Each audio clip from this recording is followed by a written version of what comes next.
Counselling और therapy versus medicine की एक चीज़ चलती रहती है। तो अगर आसान भाषा में हम कहें लाइक कि साइकियाट्रिस्ट का रोल कहाँ है, मेडिसिन का रोल कहाँ है और थेरेपी का रोल कहाँ पर है। ओके आज भी लोगों को ये नहीं पता है कि काउंसलिंग, थेरेपी और दवाइयों का क्या रोल है। बट मैं जितना भी हमने आज तक पढ़ाई की है या जो भी मेडिकल साइंस कहते कि जब आप दोनों को साथ लेके चलते हो तो it gives a beautiful result. जहाँ अगर आप दवा दे रहे हो तो दवा के साथ थेरेपीज की भी ज़रूरत हो। बचपन से हमें सिखाया जाता है man is a social animal, कभी ये नहीं बोला गया man is a wild animal. क्यों? वाइल्ड एनिमल को हम बांध के रखते हैं, वो अकेले रहता है, लेकिन सोशल हमें क्यों बोला गया? क्योंकि हम सबके साथ रहते हैं एंड सर्वाइव भी नहीं कर सकते। बिल्कुल बिल्कुल नहीं कर सकते। हमारे यहाँ लड़कों को बट ये भी कह देते हैं ना कि लड़के रोते नहीं हैं। हाँ, मुझे लगता है कि टू बी ऑनेस्ट लड़के रोते तो नहीं है, लेकिन मैंने अपने क्लिनिक में बहुत लड़कों को रोते हुए देखा है। ठीक है, क्योंकि वो बाहर एक्सप्रेस नहीं करते, तो वो definitely they need a doctor, they need a psychiatrist. And आपको ये मैं बता भी दूँ, स्टैटिस्टिक्स कहती है कि men has a higher rate of suicide.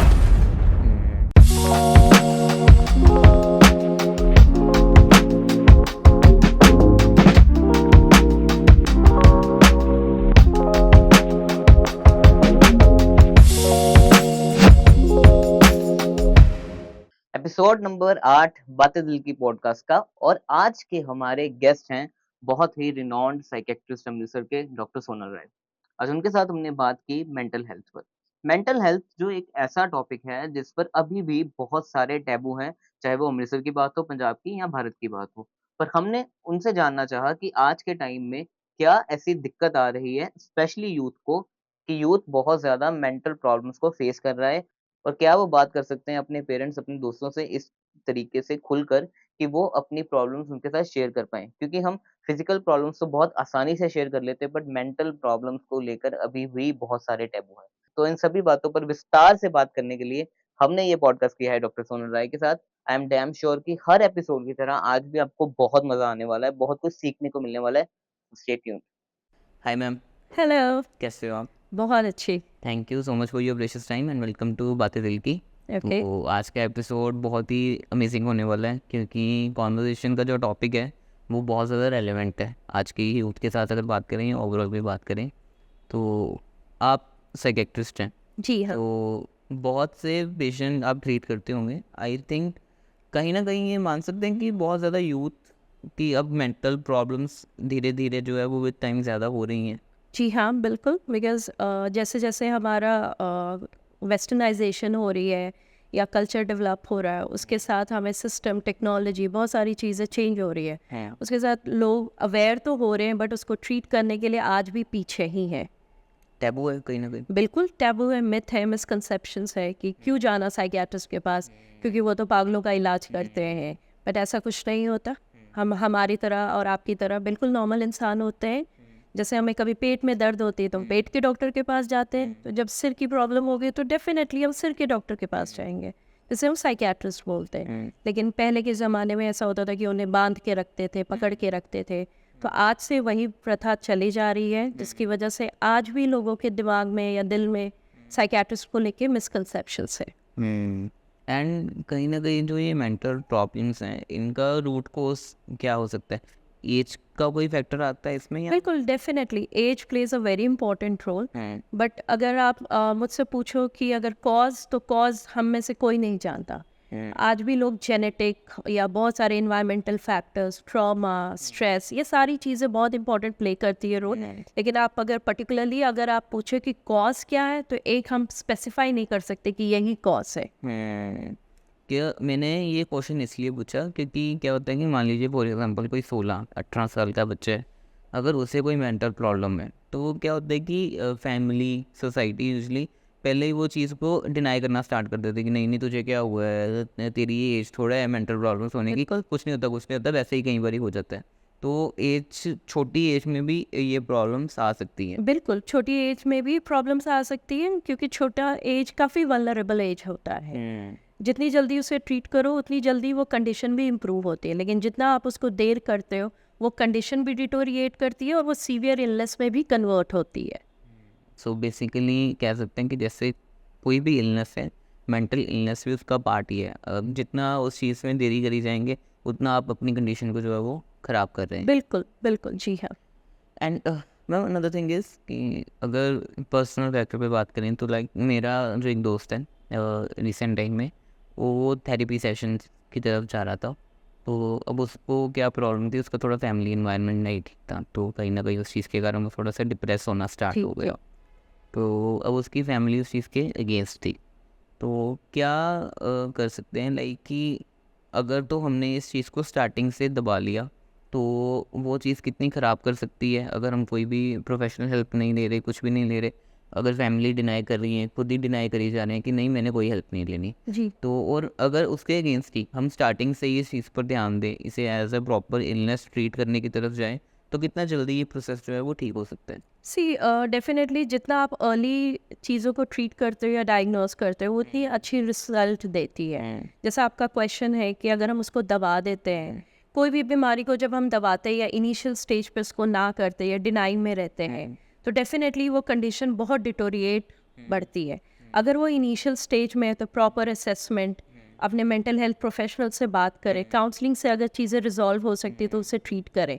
Yes, family plays a very important role, because family को लगता है कि अगर डॉक्टर के पास जाएंगे तो कहीं ना कहीं मेरे बच्चे को मेंटल हेल्थ इशू ना क्रिएट हो जाए या उन्हें डायग्नोस ना कर दे। तो फैमिली को भी अवेयर करना ये बहुत ज़रूरी है कि जैसे हम आम बीमारियों के लिए बाहर जाते हैं वैसे हमें साइकेट्रिक इलनेस भी हो, उसके लिए भी आप उतने ही खुल के बाहर आओ और उस चीज़ को ट्रीट करो।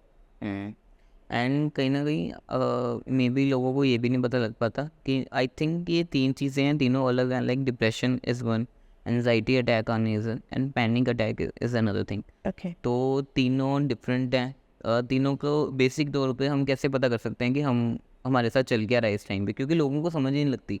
कोई कह देता है कि नहीं ये तो डिप्रेशन में लग रहा है, अच्छा एनजाइटी अटैक आ रहे हैं, पैनिक अटैक आ रहे हैं। बंदे को खुद तो पता लग रहा है कि मेरे साथ कुछ हो रहा है, बट एग्जैक्टली ये नहीं पता कर पाता वो कि लाइक माइंड में चल क्या रहा है, मेरे साथ ये चीज़ें क्यों हो रही हैं। Okay, so depression, anxiety and panic attack ये तीनों तीन डिफरेंट एंटिटी है। एंजाइटी और पैनिक अटैक एक ही फॉर्म में आता है। मैं आम भाषा में समझाने की कोशिश करूँगी। जब पैनिक अटैक बहुत ज़्यादा होने लगती है तो वो एंजाइटी में कन्वर्ट हो जाती है। जब एंजाइटी बहुत ज़्यादा होने लगती है तो वो डिप्रेशन में कन्वर्ट होने लगती है। इन तीनों के टाइम ड्यूरेशन होते हैं 3 दिन, 7 दिन, 10 दिन। अगर आपको लगे कि ये 7 दिन से ज़्यादा आपकी बॉडी पे असर कर रहा है और आप उसको कंट्रोल नहीं कर पा रहे और आपके साथ आपकी पर्सनल, सोशल और इमोशनल लाइफ डिस्टर्ब हो रही है, तो definitely it is a sign कि आप उसको जल्दी से ट्रीट करें। तो 7 days time duration plays a very important role in treating any mental health conditions. अगर हमें एक दिन मैं बैठी हूँ और मुझे सडनली इसे पैनिक अटैक आ रहा है तो वी कैन नॉट से कि हाँ इसको पैनिक अटैक आ रहा है। It could be a sign of anxiety और it could be a sign of stress.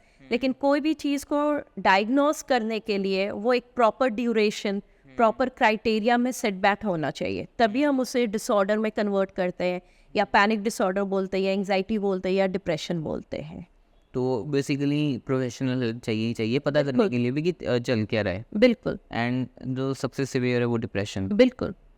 ठीक है। एंड फॉर इंस्टेंस लगा लीजिए अगर किसी को पैनिक अटैक आ रहा है, ठीक जी। है, तो वो कितने टाइम तक अब लोग बेसिकली क्या करते हैं, अगर आसान भाषा में बात करें तो कि पैनिक अटैक आ रहा है तो उसे बिल्कुल इग्नोर कर देते हैं कि वंस इन अ वाइल हो गया, पता नहीं पैनिक अटैक ही था कि क्या था, इतनी तो खुद को समझ होती नहीं है, तो उस चीज़ को बिल्कुल इग्नोर कर देते हैं। अब 2 बार 4 बार होने के बाद उनको समझ में आता है मे भी कुछ हो रहा है, अब जो है वो प्रोफेशनल हेल्प लेने की नीड है। नीड है जी। तो पहले ही उस चीज़ को जो है वो सिवियर होने से पहले ही उस चीज़ को ठीक कर लेना बिल्कुल, चाहिए। आप जितनी इनिशियल असेस और डायग्नोस करोगे उतना बेटर रहेगा। क्या पता आपको फर्स्ट स्टेज या सेकंड स्टेज में आपको काउंसलिंग से हेल्प हो जाए, क्योंकि जितना आप लेट करोगे उसकी सिवियरिटी बढ़ेगी और सिवियरिटी बढ़ेगी तो आपकी ट्रीटमेंट भी बढ़ जाती है। उसमें आपकी काउंसलिंग, थेरेपीज, मेडिसिन, बहुत सारी चीज़ें होती है जो इम्पोर्टेंट प्ले करती है रोल। एंड काउंसलिंग और थेरेपी वर्सेस मेडिसिन की एक चीज़ चलती रहती है। तो अगर आसान भाषा में हम कहें लाइक कि साइकेट्रिस्ट का रोल कहाँ है, मेडिसिन का रोल कहाँ है और थेरेपी का रोल कहाँ पर है। ओके, आज भी लोगों को ये नहीं पता है कि काउंसलिंग, थेरेपी और दवाइयों का क्या रोल है।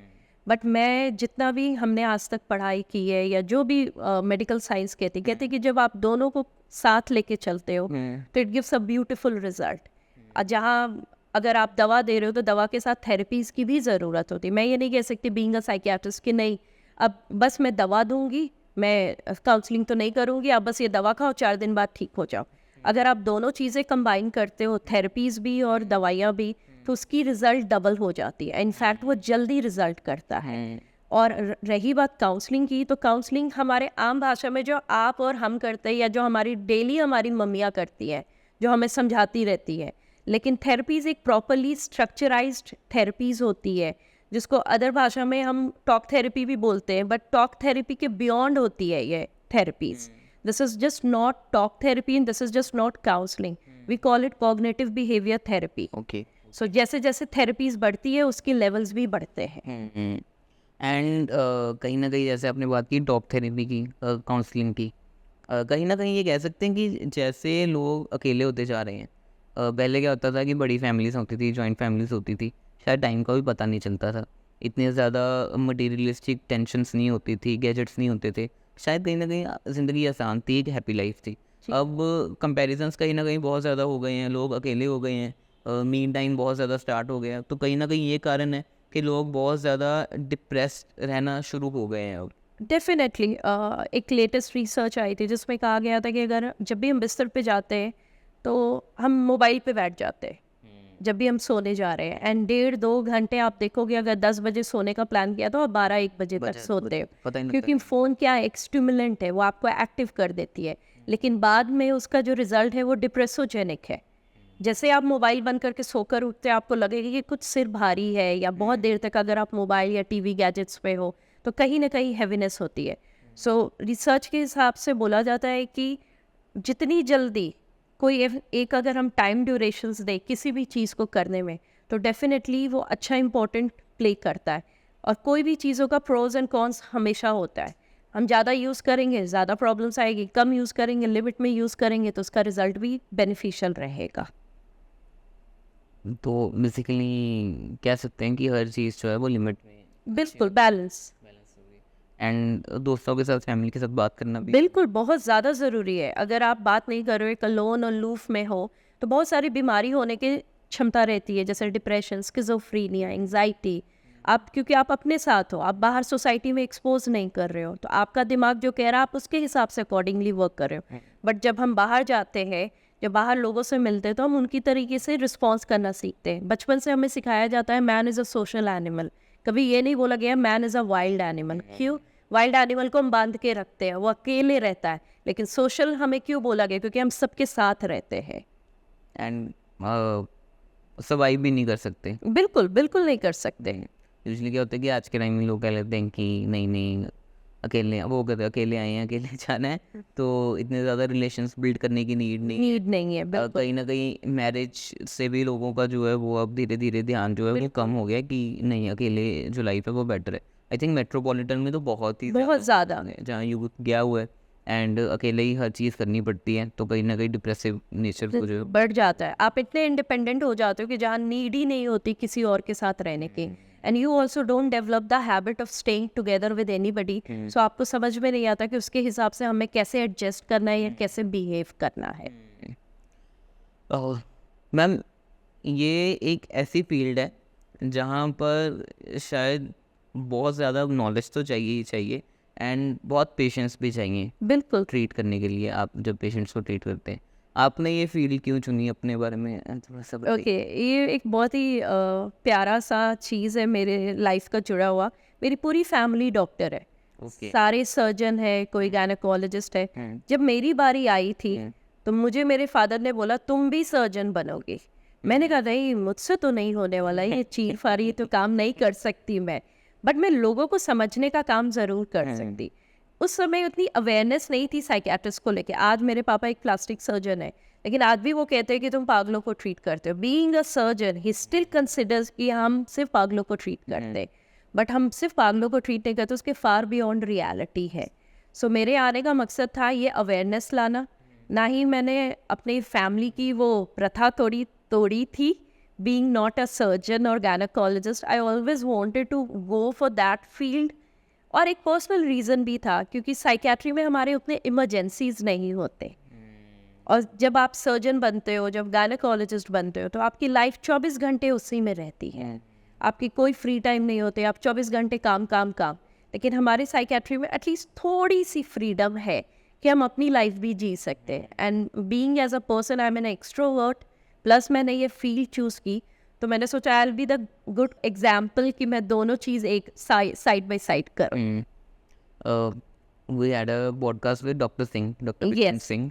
तो उन्होंने भी ये चीज़ कही थी कि जब कहते मैं डेंटिस्ट की फील्ड में हूँ, तो ये मुझे थोड़ा सा एडवांटेज है कि हमारी इमरजेंसी वाली फील्ड नहीं होती है. कहीं ना कहीं हम खुद के लिए, फैमिली के लिए टाइम निकाल बिल्कुल, सकते हैं. बिल्कुल. एंड कहते वो भी बहुत ज़्यादा इंपॉर्टेंट है. बिल्कुल then you are a surgeon और समथिंग लाइक दैट, तो आपके पास बिल्कुल भी टाइम नहीं होता. एंड मैम कहीं ना कहीं जो कह सकते हैं हम, अगर फिजियोलॉजिस्ट वर्सेस साइकेट्रिस्ट, लोगों को शायद इसका भी बेसिक मतलब नहीं पता होगा. Psychologist versus psychologist versus psychiatrist. Psychiatrist, बिल्कुल. मैं अगर कहूँ तो दोनों एक ही काम करते हैं, लेकिन साइकोलॉजिस्ट और साइकियाट्रिस्ट में यही फ़र्क होता है कि साइकियाट्रिस्ट डॉक्टर्स होते हैं, उन्होंने मेडिकल एजुकेशन ली होती है. Psychologist they are not authorise to write medicines, लेकिन हम मेडिसिन्स लिख सकते हैं. ये बेसिक डिफरेंस है एक साइकोलॉजिस्ट और साइकियाट्रिस्ट. थेरेपिस्ट. बिल्कुल बिल्कुल, वो थेरेपीज ज़्यादा करते हैं. ऐसा नहीं कि वो बस थेरेपीज करते हैं या हम बस दवाइयाँ लिखते हैं. हम दोनों चीज़ें कर सकते हैं. हम थेरेपीज भी कर सकते हैं, हम दवाइयाँ भी लिख सकते हैं, लेकिन उनके पास ये लिबर्टी नहीं होती कि वो दवाइयाँ लिखें. बट डेफिनेटली जब साइकोलॉजिस्ट और साइकियाट्रिस्ट की रोल टीम प्ले करते हैं तो वो बहुत ही ब्यूटीफुल रिजल्ट देता है. आज भी लोग अपने अपने हॉस्पिटल में साइकियाट्रिस्ट, मैंने बहुत हॉस्पिटल्स में देखे कि साइकोलॉजिस्ट नहीं रखते, क्योंकि उनको एक डर रहता है कि शायद ये मेरी ज़्यादा थेरेपीज कर देगी तो मेरा कम होगा. लेकिन मुझे लगता है कि दोनों की ज़रूरत रहती है. अगर you will be a good psychiatrist if you keep a good psychologist as well, and then पूरी टीम, जब उस चीज़ पे एक पेशेंट पे हम डिपेंड करता है कि जब हम उसे ट्रीट करते हैं तो वो चीज़ें और ब्यूटीफुल रिजल्ट देती है. एंड अगर एक यूथ को समझाना हो इस टाइम पे कि अर्ली साइंस क्या होते हैं, डिप्रेशन वाली साइन जब कोई जा रहा होता है, क्योंकि वो है कि आज के टाइम में दुखी तो हर कोई हुआ पड़ा है लाइफ ही ऐसी है. बट कई बार क्या होता है कि हाँ, हम जो सवेयर स्टेजेस पर भी जा रहे हैं, जैसे हमने बात की, तो अर्ली साइंस क्या होते हैं कि कैसे हम खुद जान पाते हैं कि नहीं, थोड़ा सा काम जो है वो बियॉन्ड हमारी पावर्स के जा रहे हैं, ज़्यादा अब हमें थोड़ा सा सीरियस होने की रिक्वायरमेंट है. पहला जो, अगर आप मुझसे पूछेंगे कि यूथ को क्या बोलना है, तो पहली बात तो मैं ये बोलूँगी कि गूगल डॉक्टर पे भरोसा करना पहले कम करें. वो गूगलिंग कर करके हमारा काम बहुत ही प्रॉब्लमेटिक कर देते हैं. हर चीज़ के लिए वो गूगल को रेफ़र करते हैं. सो यस, गूगल रेफ़र ना करें. नॉलेज के लिए ठीक है कि आप नॉलेज रखो, लेकिन इतना भी नहीं कि आप हर चीज़ में आप गूगल से बात कर रहे हो. हमने डॉक्टर ने यही कहा है हमारे पॉडकास्ट पे कि गूगल को कम वेटेज दें और अपने रियल डॉक्टर से बात करें. रही बात early signs of depression, yes, जैसा कि मैंने इनिशियल स्टेज पे कहा, time plays a very important role.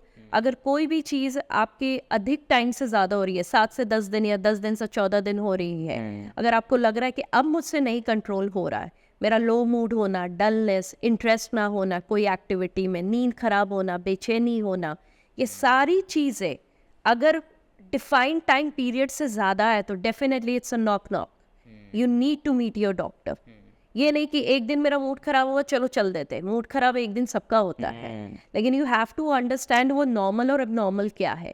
Normal कोई भी चीज़ 2 से 3 दिन तक रहती है, लेकिन 2 से 3 दिन के बाद जब वो ज़्यादा होने लगे तब आपको लगे कि अब मुझसे कंट्रोल नहीं हो रही, मेरी सोशल लाइफ हैम्पर हो रही है, मेरी ऑक्यूपेशनल लाइफ हैम्पर हो रही है, पर्सनल लाइफ हैम्पर हो रही है. जब वो हैम्पर होने लगे then you have to take a help of your professional. ये भी आई थिंक एक अच्छा पॉइंट है कि लोग क्या करते हैं, 2 दिन 4 दिन मूड खराब हुआ तो अच्छा डॉक्टर पता के नहीं पास। क्या, हाँ, डॉक्टर के पास क्या हो गया. आई थिंक विद टाइम आप में मैच्योरिटी भी आती है. बिल्कुल. तो फॉर एग्जांपल अगर मैं हूँ, मेरी कॉलेज टाइम पे बहुत विटी नेचर थी, तो जब जॉब स्टार्ट हुई तो थोड़ा सा मैच्योरिटी ज़्यादा आनी स्टार्ट हुई. अब जब स्टार्टअप शुरू किया तो अब बिल्कुल ही बेड़ा गर्क हो गई. तो आई थिंक अब मैं नहीं कह सकता कि मैं डिप्रेशन में हूँ. हाँ, जब रिस्पॉन्सिबिलिटीज़ बढ़ती हैं तो आपकी nature by default he change होती ही होती है. बिल्कुल बिल्कुल. तो उस चीज़ को भी बहुत ज़्यादा, आई थिंक बर्डन हर चीज़ का बहुत ज़्यादा भी लेना कहीं ना कहीं हार्म कर रहा है हमें. बिल्कुल, stress plays a very important role in mental health issues. अगर आप स्ट्रेस को कोप अप करना सीखोगे तो चीज़ें बहुत जल्दी रिजॉल्व भी हो जाती.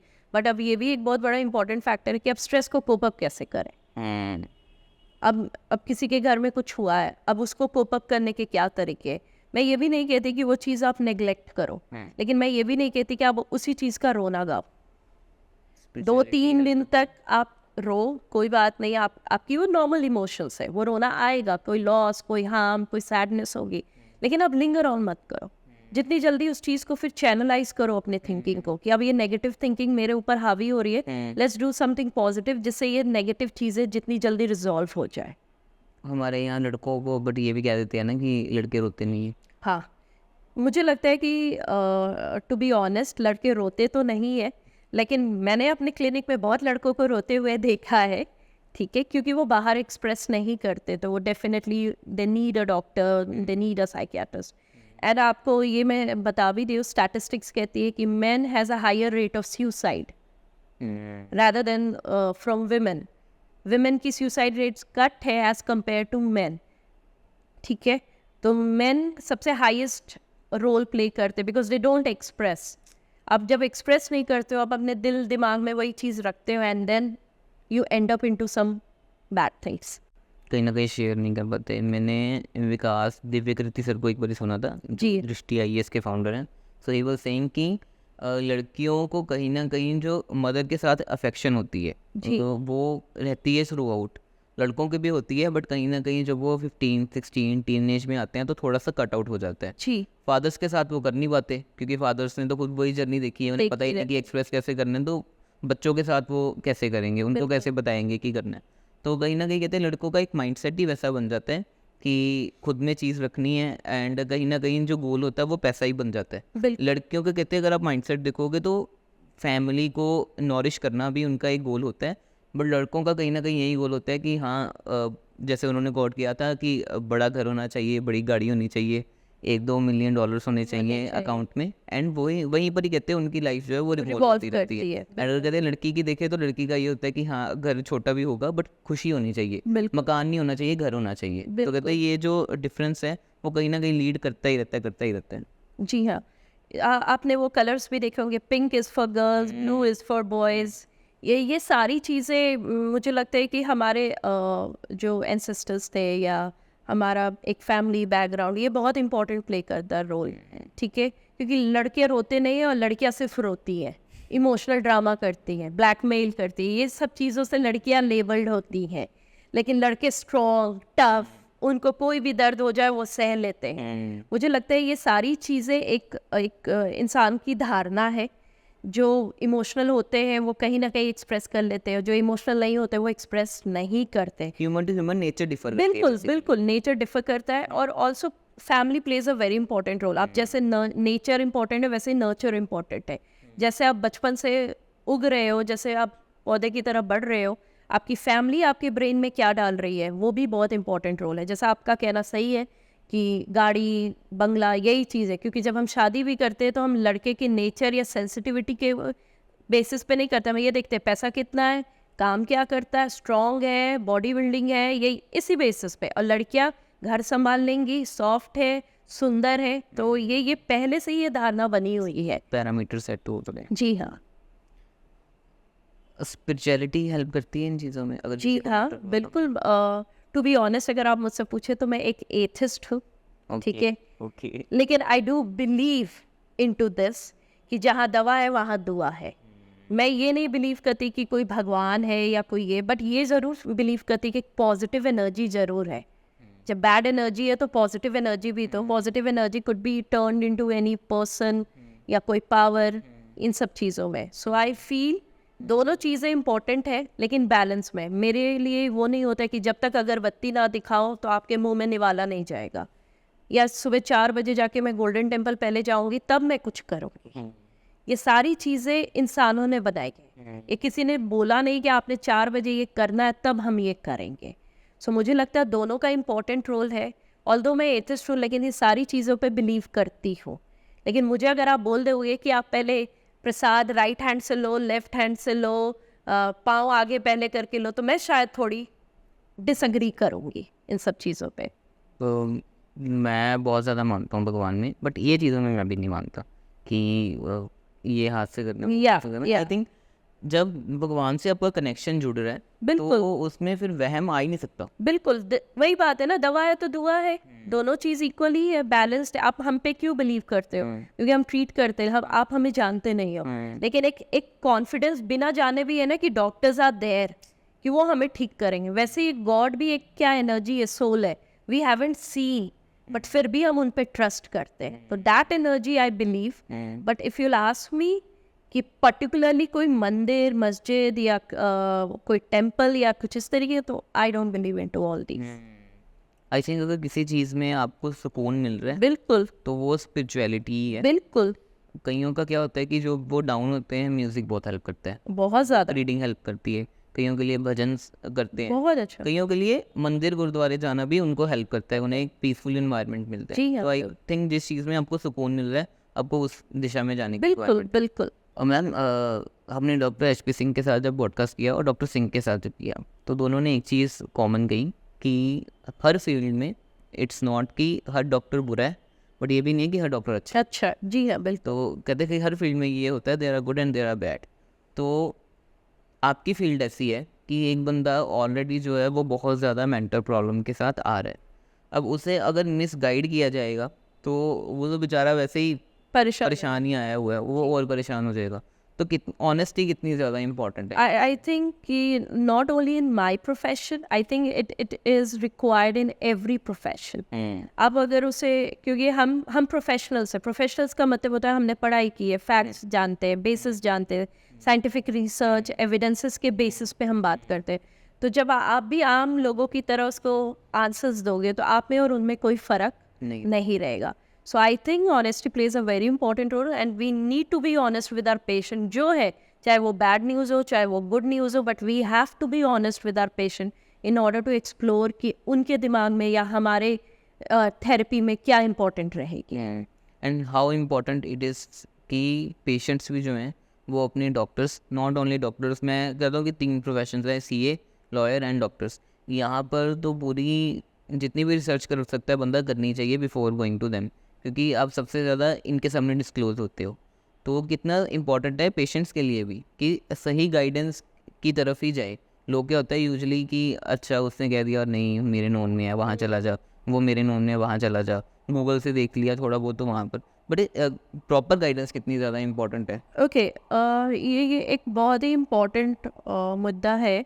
मुझे लगता है कि एक हमारे आम धारणा में बनी हुई कि जिसका बड़ा हॉस्पिटल या जिसके लैविश और सैसी बिल्डिंग वो उतना अच्छा, लेकिन मैं यहाँ क्वालिटी पे बिलीव करती हूँ। मेरे लिए quality plays a very important role. अगर वो डॉक्टर झुग्गी में भी बैठा होगा लेकिन उसने बहुत अच्छा कंडीशन ट्रीट की होगी, या मुझे कुछ ऐसी चीज़ें उसके बारे में पता होगी जो एक लैविश सैसी बिल्डिंग में बैठा लेकिन उसके पास वो क्वालिटी नहीं, तो आई विल प्रेफर दैट झुग्गी वाला डॉक्टर। सो मेरे लिए मुझे लगता है कि एक proper guidance not only about the building and the structure but also about the doctor is very important. आपको ये देखना है कि पेशेंट के साथ वो डॉक्टर कितना कोऑपरेटिव है। आजकल के डॉक्टर्स 2 मिनट देते हैं अपने पेशेंट्स के साथ, अब 2 मिनट में उसकी मेंटल हेल्थ कैसे डिटेक्ट करोगे? हाँ, ये दवा खाओ, चलो अब 4 दिन बाद आ जाओ। उसकी बात शुरू नहीं हुई कि आपने उसकी ख़त्म कर दी दवा दे दे के। So you don't have to just go by the buildings, but you also have to go by what kind of doctor the person he or she is. So I feel कि डॉक्टर की भी personality कैसी है वो भी एक बहुत important role play करती है। एंड एक मिसकंसेप्शन है, आई डोंट नो क्या, कहते हैं कि more the money you have more the happy you are, but ये भी देखा गया है कि पैसा मैटर नहीं करता। कई बार जो है जिनके पास कम होता है वो ज़्यादा सुखी होते हैं, जिनके पास ज़्यादा होता है उन्हें ज़्यादा मेंटल प्रॉब्लम्स आती हैं। Okay. Is money play a role in this? See, if you'll ask me, Dr. Rai, does money play a role? I do believe yes, money is a big motivation. It is a motivation. But ये भी नहीं है कि जिसके पास ज़्यादा money है वो ज़्यादा खुश है, जिसके पास कम मनी है उसके सुखी कम है। It's all about balancing.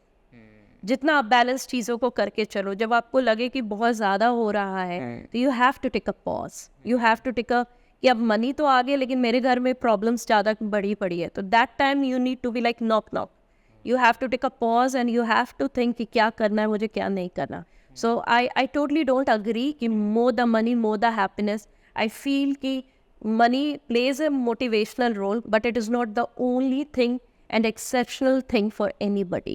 जिस बेसिकली फ्यूल, यानी एक बेसिकली फ्यूल ही है ना, Yes. डेस्टिनेशन नहीं है. बिल्कुल, you need food, water to अपनी बॉडी को चलाने के लिए. वैसे मनी भी चाहिए आप उस चीज़ को चलाने के लिए. मैंने एक बुक पढ़ी थी, स्टार्ट विद बाय, Okay. की.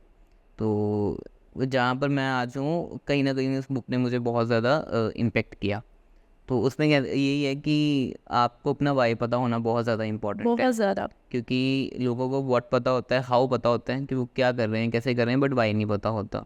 और अगर आपको वाई पता है, फिर कहते हैं कि पैसा खुद आता है, बिल्कुल. क्योंकि आप वो चीज़ कर रहे हो जिस चीज़ में आपको खुशी है. जी हाँ. तो इसकी रेलेवेंस मैं यहाँ पर करता हूँ कि लोग आज के टाइम में जो करियर पाथ चूज़ कर रहे हैं, शायद 90% लोगों का करियर पाथ इसलिए किया है क्योंकि सोसाइटी ने कह दिया, फैमिली ने कह दिया, खुद लगा कि हाँ लेस रिस्क की चीज़ है तो वो कर लेते हैं. बट वो चीज़ कहीं ना कहीं लॉन्ग टर्म में जाकर उन्हें बहुत ज़्यादा इफ़ेक्ट करती है. बिल्कुल. मेंटल भी हेल्थ को बहुत ज़्यादा इफ़ेक्ट करती है.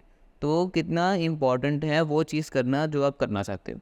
ओके, टू बी ऑनेस्ट, जब हम बचपन में रहते, बच्चा अभी बड़ा नहीं हुआ कि पापा मम्मी ने डिसाइड कर लिया तो बड़ा होकर डॉक्टर बनेगा. अरे भाई, पहले ये तो पूछो कि उसको क्या बनना, उसकी ब्रेन कितनी ग्रोथ कर रही है, उसके में पोटेंशियल है कि नहीं. So I think why is implying to each and every person कि आप क्या चाहते हो. And at every stage of yes, but you need to be balanced. हमारा मेंटल हेल्थ भी बैलेंस पे काम करता है. अब जितने लेवल पे उसको दोनों को ऐड प्लस करके जो आंसर मिल रहा है वो भी बैलेंस करके आपको आना चाहिए. तो अगर ये वाई आ रहा है तो why is attributable to every each and every person कि आप क्या चाहते हो. ये मम्मी ने बोल दिया डॉक्टर, दादी ने बोल दिया सीए, लेकिन आप में वो पोटेंशियल है कि नहीं, आपकी पर्सनालिटी कैसी है, आपका इच्छा क्या है. ये why is totally relatable to each and every person. 3 Idiots I think yes यही हमें सिखाती है कि वो करना बहुत इम्पोर्टेंट है. बहुत ज़्यादा. मैम, कोई ऐसा मिथ, चाहे एक चाहे दो, कोई 3, जो आपको लगते हैं कि बहुत ज़्यादा मिसकंसेप्शन, बहुत ज़्यादा मिथ हैं ये सोसाइटी में इन चीज़ों को लेकर, तो ये लोगों को पता होने बहुत ज़रूरी है. ओके, पहली बात जो मैं हमेशा कहती हूँ कि साइकियाट्रिस्ट सिर्फ पागलों को इलाज करते हैं. ऐसा कुछ नहीं है. हमारी तरह आपकी तरह नॉर्मल इंसान है, प्रॉब्लम्स हो गई वो बेचारे साइकियाट्रिस्ट के पास आएंगे, क्योंकि हम मेंटल हेल्थ का डॉक्टर साइकियाट्रिस्ट कहलाता है, फिजिशियन तो नहीं कहलाता. तो ये हमारी बचपन की धारणा है कि साइकियाट्रिस्ट मतलब पागलों के डॉक्टर, बट ऐसा कुछ नहीं होता. पेट की दर्द हो रही है, आप पेट के डॉक्टर के पास जा रहे हो. तो सिर का दर्द हो रहा है, सिर की जख्म है और जो दिख नहीं रहा, तो उसके लिए आप साइकियाट्रिस्ट के पास जा रहे हो. तो इसमें कोई ऐसा नहीं है कि you have to be ashamed about it. I think कि आप जितना खुल के इस पे बात करते हो उतने आप पॉजिटिव और उतने ही ज़्यादा आप स्ट्रॉन्ग बनते हो. दूसरा मिथ जो मुझे सुनने में आता है, जो मैं डेली पेशेंट्स देखती हूँ, कि मैम वो बहुत वायलेंट और डेंजरस होते. यस, वो वायलेंट ज़रूर होते, लेकिन ऐसा नहीं कि वो डेंजरस होते. वो उन्हें प्रॉब्लम्स होती है, लेकिन अगर आप सही मानो तो वो बहुत वल्नरेबल होते. वो खुद डरे हुए रहते, इसलिए वो थोड़े वायलेंट और एग्रेसिव होते. लेकिन जब भी मैं मेंटल हॉस्पिटल में काम की हूँ, देर आर मैनी पेशेंट जब वो एग्रेसिव होते थे, लेकिन जब भी मैं प्यार से बोलती थी अच्छा बैठ जाओ, हम बैठ के बात करते, so they used to be calm down. क्योंकि वो वल्नरेबल इतना है कि उन्हें लगता था कि सोसाइटी हमें हार्म करेगी, इसलिए वो वायलेंट होते हैं. बट दे आर नॉट कि आपको बिना कुछ किए वो आपको मारने के लिए दौड़ जाए. फिर वो क्रिमिनल्स कहलाएंगे, वो हमारे पेशेंट्स नहीं कहलाएंगे. These are 2 myths which I feel which is very prevalent, at least in Punjab. And कहीं ना कहीं जो है वो ड्रग्स का भी रोल आजकल. Yes, बहुत ज़्यादा. मैं डेली पेशेंट्स देखती हूँ ड्रग्स के, और I think that's the most difficult to treat. हम कितनी भी कोशिश कर ले, वो कंप्लायंस में नहीं होते. कंप्लायंस मतलब वो डॉक्टर के साथ जुड़े नहीं होते, रिलैप्सेस होते रहते. आज दवा लिए, क्योंकि दवाइयाँ हमारी वो रोल प्ले नहीं उतनी एक्सट्रीमली करेगी जो एक ड्रग्स करती है. उन्हें हमेशा ड्रग्स वाला रोल चाहिए होता है कि ड्रग्स लेते ही हमें हाई हो जाए. तो जब हमारी दवाइयाँ थोड़ी उस कंपैरिजन में मीडियम लेवल की होती है, या आम भाषा में बोलो नॉर्मल होती है, तो उन्हें वो मज़ा नहीं आता. एंड उस मज़ा की वजह से वो डॉक्टर्स के पास नहीं आते. डोपामाइन कहीं ना कहीं. बिल्कुल, dopamine plays a very important role. तो मैम कहते हैं कि जो एक हमने बात की सोशल एनिमल है, तो अब उसमें बेसिकली क्या है कि टाइम्स डिवाइड होते हैं। कुछ टाइम एक बंदा अपने दोस्त के साथ है, अगर मैरिड है तो लाइफ पार्टनर के साथ है, पेरेंट्स के साथ है, वर्क पर है। तो हर किसी का जो रोल है वो बहुत ज़्यादा इंपॉर्टेंट हो जाता है ये चीज़ों में। कई बार हम ये भी देखते हैं कि सुसाइड्स हो जाती हैं, क्यों? क्योंकि नेग्लिजेंस थी हर तरफ। बिल्कुल पता लग रहा था कि ये बंदा ये ऐसी चीज़ कोई कर सकता है, बट हमने ध्यान नहीं दिया। तो इससे रिलेटेड 2 क्वेश्चन है, मैं पहले पूछता हूँ कि पेरेंट्स का रोल, क्योंकि पेरेंट्स दुनिया होते हैं आपके एक हिसाब से, तो पेरेंट्स का रोल कितना ज़्यादा है इस चीज़ में? ओके। बचपन से हमें पता रहता है कि जब तक आपकी शादी ना हो जाए, जब तक आप मर नहीं जाओ, आपके parents is a best mentor. तो अगर पेरेंट्स ही मिसगाइड करे या उसको नेग्लेक्ट करे तो शायद प्रॉब्लम्स डबल नहीं ट्रिपल हो जाती हैं। ठीक है, और हमारी मेंटल हेल्थ में तो ये कहा जाता है कि dysfunctional family plays a very important role in attributing any mental illness. तो अगर पेरेंट्स को अवेयर ज़्यादा हो कि मेरा बच्चा ठीक नहीं है, तो अगर आपको लगे कि पेरेंट्स, अगर मैं एजुकेटेड हूँ लेकिन हर लोग एजुकेटेड नहीं है, सो उस जगह पे अवेयरनेस कराना ही बहुत ज़्यादा ज़रूरी होती है, not only for the educated families but also for the non educated family.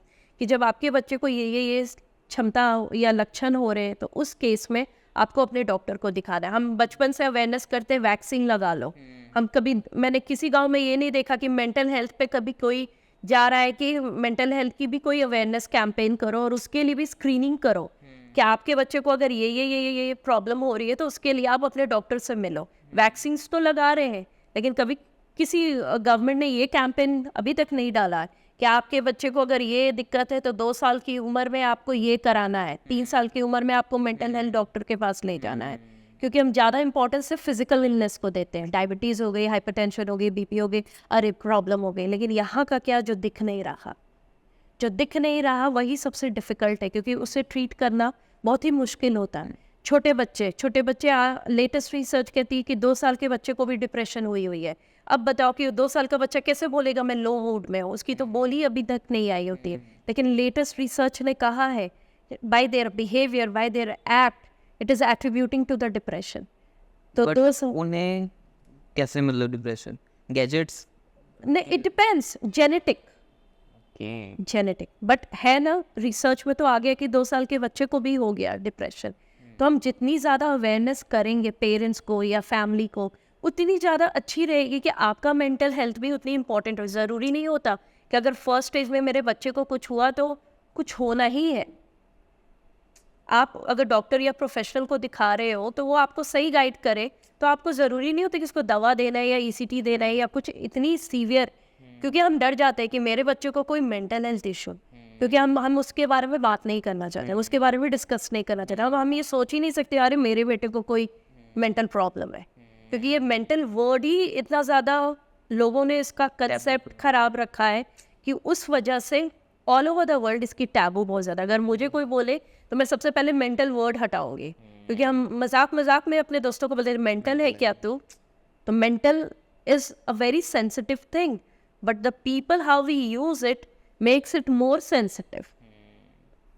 क्योंकि मैंने इसलिए पूछा कि क्योंकि ना बेसिकली क्या होता है मिडिल क्लास फैमिलीज में, या जैसे हमने बात की, बिल्कुल। जिसको नहीं समझे वो और ज़्यादा ना बच्चे के अगेंस्ट थोड़ा एग्रेसिव हो जाते हैं। हाँ, वो एग्रेसिव हो जाते हैं, उन्हें समझ में नहीं आता है। अब बच्चा, मैं मानती हूँ डिप्रेशन में बच्चे पढ़ते नहीं है, वो सोचेंगे मेरा बच्चा पढ़ नहीं रहा, ये बदमाशी कर रहा है। लेकिन आपको क्या पता है कि वो सच में बदमाशी कर रहा है या डिप्रेस होके नहीं पढ़ रहा। तो इसके लिए पेरेंट्स को बात करना बहुत ज़रूरी है, रादर देन अपने कंक्लूजन पे जंप करना, ये पढ़ नहीं रहा है क्योंकि ये बदमाश है। तो बात तो करो कि उसको एक प्रॉब्लम क्या हो रही है, क्योंकि बच्चा तो कह नहीं सकता, वो बेसिकली बिल्कुल। मैक्सिमम टू मैक्सिमम नहीं मेरा मन नहीं लग रहा। मन नहीं लग रहा, वो एक्सप्रेस नहीं कर पा रहा है। डिप्रेशन में हम एडल्ट ज़्यादा एक्सप्रेस करते हैं, हमारा मूड ठीक नहीं, मन ठीक नहीं। बच्चे बोलेंगे मेरा मन नहीं है पढ़ने का, लेकिन मन क्यों नहीं है पढ़ने का, इसके लिए आप parents play a very important role, क्योंकि वो पहले इनिशियल इंसान होते हैं, तब हमारे पास कोई आता है। वो पहले इनिशियल मीटिंग फिगर होते हैं कि चलो बेटा क्या हुआ, क्यों नहीं पढ़ रहे हो, क्या इशू है। तो जब हम इस तरीके से बात करें तो शायद बच्चे अपनी प्रॉब्लम सॉल्व करवा पाए या सॉल्व कर ले। इस पर बेस्ट अगर आई थिंक अगर कोई मूवी बनी है तो वो तारे ज़मीन पर। बिल्कुल। एंड उस मूवी को भी आए शायद 16-17 साल हो गए हैं, बट बहुत ज़्यादा भी सोसाइटी में फ़र्क नहीं आया। अभी भी नहीं आया। मैंने बाहर से पढ़ाई की है, यूएस से पढ़ाई की, लेकिन आज भी जब मैं यहाँ पे देखती हूँ तो मुझे लगता है कि दुनिया आगे बढ़ रही है, लेकिन इंसान हम अभी के अभी पीछे ही पड़े हुए।